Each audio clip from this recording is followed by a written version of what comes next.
All right, so we're diving into the French Supersport 300 Championship, specifically this report on Robin Sautereux's season. And man, talk about a dramatic finish. Yeah, no kidding. It had everything. And Sautereux's story, going into that weekend, second the points, but, needing something pretty special to win the title, it's gripping stuff. He was still in it mathematically, but this report really paints him as the underdog. But then, boom, the whole weekend changes before the races even start. Dorian Gilles, who's leading the championship, has that crash in practice. Yeah, talk about a twist.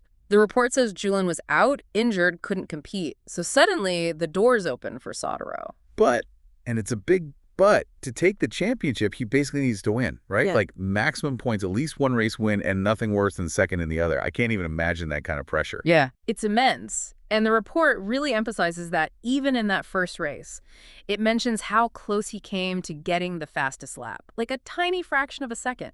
Every point is critical at that stage. It's wild. So he finishes second in that one, sets himself up.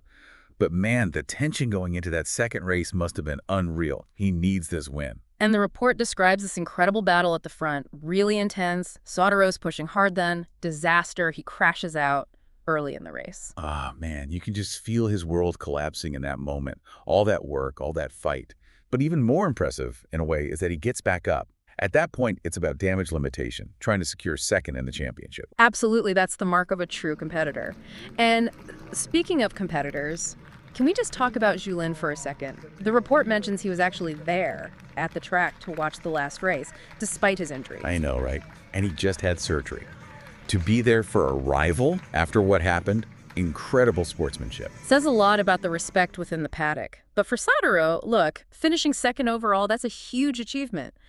But you get the sense that he's not satisfied. Not even close. Yeah. The report ends with this line, and it's stuck with me. Sautereux's ambition is not to be second. He's already looking ahead to 2025. And that's what I love about this sport. It's relentless, always pushing, always looking for the edge. Makes you wonder what they'll change, what they'll work on in the off-season to try and bridge that gap next year. It's got to be everything, right? The bike, the strategy, even just the mental approach. Fascinating stuff. It really is. The dedication, the drive to compete at that level, it's incredible. And it'll be fascinating to see how Sautereux channels this experience, this near miss, moving forward. Absolutely. Will this light a fire under him? Will he come back even stronger next season? Yeah, I guess we'll have to wait and see.